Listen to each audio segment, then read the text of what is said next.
എല്ലാവർക്കും നമസ്കാരം. ഞാൻ ഡോക്ടർ അശ്വതി രജീഷ്. അങ്ങനെ നമ്മുടെ 12 kg വെയിറ്റ് ലോസ് ചലഞ്ചിന്റെ 34ാമത്തെ ദിവസവും ഇന്ന് കംപ്ലീറ്റ് ആയിരിക്കുകയാണ്. നമ്മൾ സാധാരണ വെയിറ്റ് ലോസ് ചെയ്യുന്ന സമയത്ത് ഒരുപാട് ഹൈലൈറ്റ് ചെയ്യുന്ന ഒരു കാര്യമാണ് പ്രോട്ടീൻസ് കഴിക്കണം എന്നുള്ളത്. ഇങ്ങനെ പ്രോട്ടീൻസ് കഴിച്ച് യൂറിക് ആസിഡ് വന്നിട്ട് എട്ടിന്റെ പണി കിട്ടിയവരും കുറച്ചൊന്നുമല്ല. സോ നമ്മൾ ഇന്ന് സംസാരിക്കുന്നത് യൂറിക് ആസിഡിനെ കുറിച്ചാണ്.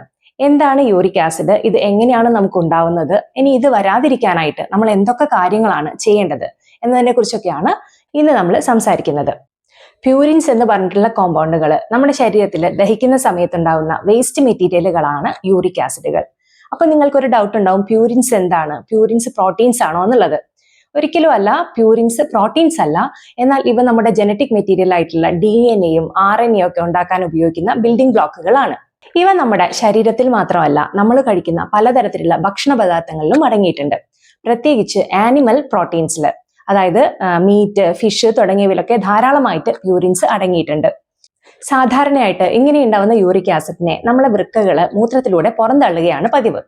എന്നാൽ നമ്മൾ കൂടുതലായിട്ട് പ്യൂരിൻ റിച്ച് ആയിട്ടുള്ള ഭക്ഷണങ്ങൾ കഴിച്ചു കഴിഞ്ഞാൽ നമ്മുടെ ശരീരത്തിൽ ധാരാളമായിട്ട് യൂറിക് ആസിഡ് അടിഞ്ഞുകൂടുകയും ഇവ വൃക്കകൾക്ക് പുറന്തള്ളാൻ സാധിക്കാതിരിക്കുകയും ചെയ്യും. അപ്പൊ ഇങ്ങനെ വരുമ്പോൾ ഇവ നമ്മുടെ ശരീരത്തിൽ അടിഞ്ഞുകൂടുകയും ഗൗട്ടി ആർത്രൈറ്റിസ്, സന്ധിവേദനകള്, കിഡ്നി സ്റ്റോണുകള് ഇവയൊക്കെ ഉണ്ടാക്കുകയും ചെയ്യും. ഇനി നമുക്ക് പ്യൂരിൻസ് കൂടുതൽ അടങ്ങിയ ഭക്ഷണങ്ങൾ ഏതൊക്കെയാണെന്ന് നോക്കാം. അതിൽ ഏറ്റവും പ്രധാനം ആനിമൽ പ്രോട്ടീൻസ് ആണ്. റെഡ് മീറ്റിലാണ് ഏറ്റവും കൂടുതൽ പ്യൂരിൻസ് അടങ്ങിയിട്ടുള്ളത്, അതായത് ബീഫ്, മട്ടൻ, പോർക്ക് തുടങ്ങിയവയിലൊക്കെ.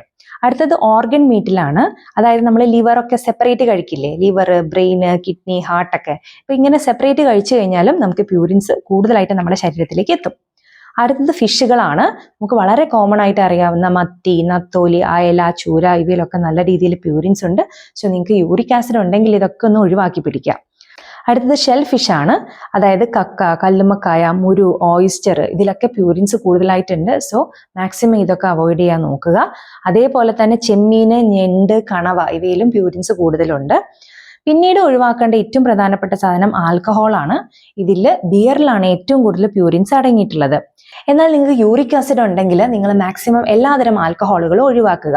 ഇതിന്റെ പ്രധാന കാരണം ഇതിൽ പ്യൂരിൻസ് അടങ്ങിയിട്ടുണ്ട് എന്നുള്ളത് മാത്രമല്ല, കൂടാതെ ഇത് നമ്മുടെ ശരീരത്തിലെ ഡീഹൈഡ്രേഷൻ ഉണ്ടാക്കും, നമ്മുടെ ലിവറിന്റെ മെറ്റബോളിസത്തിനെ തകരാറിലാക്കും, ലിവറിന്റെ ഹെൽത്തിനെ തകരാറിലാക്കും. ഇതൊക്കെ തന്നെ യൂറിക് ആസിഡ് പ്രോബ്ലം കൂട്ടാനായിട്ട് കാരണമാകും. ഇനി നമുക്ക് പ്യൂരിൻസ് മോഡറേറ്റ് ലെവലിൽ അടങ്ങിയിട്ടുള്ള ഭക്ഷണങ്ങൾ ഏതൊക്കെയാണെന്ന് നോക്കാം. ഇവ യൂറിക് ആസിഡ് ഉള്ളവർ ലിമിറ്റ് ചെയ്ത് മാത്രം കഴിക്കാനായിട്ട് നോക്കുക. ചിക്കൻ, ഡക്ക്, രാജ്മ, കടല, ചീര, cauliflower, mushroom, peas, black beans ഇവയിലെല്ലാം പ്യൂരിൻസ് മീഡിയം ലെവലിലാണ് അടങ്ങിയിട്ടുള്ളത്. സോ മിതമായിട്ട് യൂറിക് ആസിഡ് ഉള്ളവർക്ക് ഇത് കഴിക്കാം. ഇനി നമുക്ക് യൂറിക് ആസിഡ് ഉള്ളവർക്ക് സേഫ് ആയിട്ട് കഴിക്കാൻ പറ്റുന്ന ഭക്ഷണങ്ങൾ ഏതൊക്കെയാണെന്ന് നോക്കാം. അതിൽ ഒന്നാമത്തത് മുട്ടയാണ്. മുട്ട നിങ്ങൾക്ക് കഴിക്കാം, ഇത് യൂറിക് ആസിഡിന്റെ പ്രശ്നങ്ങൾ ഉണ്ടാക്കുന്നില്ല. രണ്ടാമത്തത് പാലും പാലുൽപ്പന്നങ്ങളും ആണ്. അതിൽ പ്രധാനം പാല്, തൈര്, യോഗട്ട്, ചീസ് ഇതൊക്കെ നിങ്ങൾക്ക് ഉപയോഗിക്കാം, യൂറിക് ആസിഡ് പ്രോബ്ലം ഉണ്ടാവില്ല. മൂന്നാമതായിട്ടുള്ളത് നട്ട്സും സീഡ്സും ആണ്. അതിൽ പ്രധാനമായിട്ട് വാൾനട്ട്, ബദാം, പിസ്ത, അതുപോലെ ഫ്ലാക്സ് സീഡ്, പംകിൻ സീഡ്, ചിയ സീഡ് ഇതെല്ലാം നിങ്ങൾക്ക് കഴിക്കാം. നാലാമതായിട്ട് ഹോൾ ഗ്രെയിൻസ് ആയിട്ടുള്ള ഓട്സ് കഴിക്കാം, തവിടുള്ള അരി കഴിക്കാം, വീറ്റ് കഴിക്കാം, ബാർലി കഴിക്കാം, ക്വിനോവ കഴിക്കാം. ഇതിലൊക്കെ യൂറിക് ആസിഡിന്റെ പ്രശ്നം ഉണ്ടാക്കാത്ത പ്രോട്ടീൻസ് ആണ് ഉള്ളത്.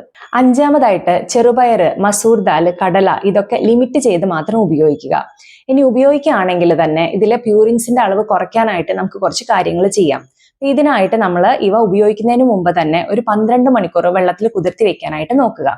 അതിനുശേഷം കൂടുതൽ വെള്ളം വെച്ചിട്ട് ഇതിനെ കുക്ക് ചെയ്തെടുത്ത് ഈ വെള്ളം അരിച്ചു കളഞ്ഞ ശേഷം അത് നമുക്ക് കറി വെക്കാനായിട്ട് ഉപയോഗിക്കാം. ഇനി നമുക്ക് യൂറിക് ആസിഡ് വരാതിരിക്കാനും യൂറിക് ആസിഡ് വന്നു കഴിഞ്ഞാൽ അത് കുറയ്ക്കാനായിട്ടും എന്തൊക്കെ കാര്യങ്ങൾ ചെയ്യാം നോക്കാം. അതിൽ ഒന്നാമത്തത് നന്നായിട്ട് വെള്ളം കുടിക്കുക എന്നുള്ളതാണ്. ഒരു 3 ലിറ്റർ വെള്ളമെങ്കിലും ദിവസം നിർബന്ധമായിട്ടും കുടിക്കാനായിട്ട് നോക്കുക. ഇത് യൂറിക് ആസിഡിനെ മൂത്രത്തിലൂടെ പുറന്തള്ളാനായിട്ട് സഹായിക്കുന്നു. ഇനി വെള്ളം മാത്രമല്ല, ഇളനീരും അതുപോലെ തന്നെ ലെമൺ വാട്ടർ, നമ്മുടെ ചെറുനാരങ്ങ വെള്ളം, ബാർലി വെള്ളം ഇതെല്ലാം തന്നെ യൂറിക് ആസിഡ് കുറയ്ക്കാനായിട്ട് നല്ലതാണ്. രണ്ടാമതായിട്ട് നമ്മൾ കുക്കുംബറിന്റെ വർഗ്ഗത്തിൽ പെട്ടിട്ടുള്ള വെള്ളം കൂടുതൽ അടങ്ങിയ പച്ചക്കറികൾ ധാരാളമായിട്ട് കഴിക്കുക എന്നുള്ളതാണ്. മൂന്നാമതായിട്ട് ഫ്രൂട്ട്സുകൾ നല്ല രീതിയിൽ കഴിക്കാം, പ്രത്യേകിച്ച് മധുരം കുറഞ്ഞിട്ടുള്ള ഫ്രൂട്ട്സുകളായിട്ടുള്ള സ്ട്രോബെറി, ബ്ലൂബെറി, ബ്ലാക്ക്ബെറി, അതേപോലെ പപ്പായ, പൈനാപ്പിള്, ആപ്പിള്, ഓറഞ്ച്, ഗ്രേപ്സ്, തണ്ണിമത്തൻ ഇവയെല്ലാം ധാരാളമായിട്ട് നിങ്ങൾക്ക് കഴിക്കാം.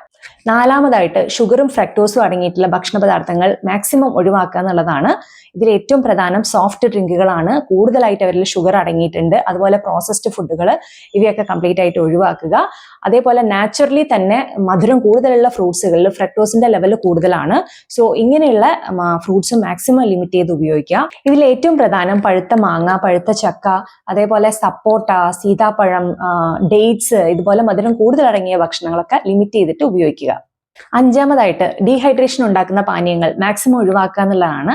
ഇതിൽ ഏറ്റവും പ്രധാനം ആൽക്കഹോള്, ചായ, കോഫി തുടങ്ങിയവയാണ്. ഇവയുടെ അമിത ഉപയോഗം ഒഴിവാക്കുക. അതിൽ ആൽക്കഹോൾ തന്നെ മാക്സിമം ഒഴിവാക്കാനായിട്ട് നോക്കുക. ആറാമതായിട്ട് യൂറിക് ആസിഡിനെ ന്യൂട്രലൈസ് ചെയ്യാനായിട്ടുള്ള ആൽക്കലൈൻ ഫുഡുകൾ കൂടുതലായിട്ട് ഭക്ഷണത്തിൽ ഉൾപ്പെടുത്തുക എന്നുള്ളതാണ്. ഇതിൽ ഏറ്റവും പ്രധാനം നമ്മുടെ കുക്കുംബർ വർഗ്ഗത്തിൽപ്പെട്ടിട്ടുള്ള കക്കിരി, വെള്ളരി, കുമ്പളം തുടങ്ങിയവയൊക്കെയാണ്. മാക്സിമം നമുക്ക് ഈ കുമ്പളങ്ങയൊക്കെ തന്നെ ജ്യൂസ് അടിച്ച് കുടിച്ചു കഴിഞ്ഞാൽ യൂറിക് ആസിഡ് നല്ല രീതിയിൽ കുറയ്ക്കാനായിട്ട് അത് സഹായിക്കും. ഏഴാമതായിട്ട് ചെറിയ രീതിയിലുള്ള എക്സസൈസുകൾ ചെയ്യുക എന്നുള്ളതാണ്.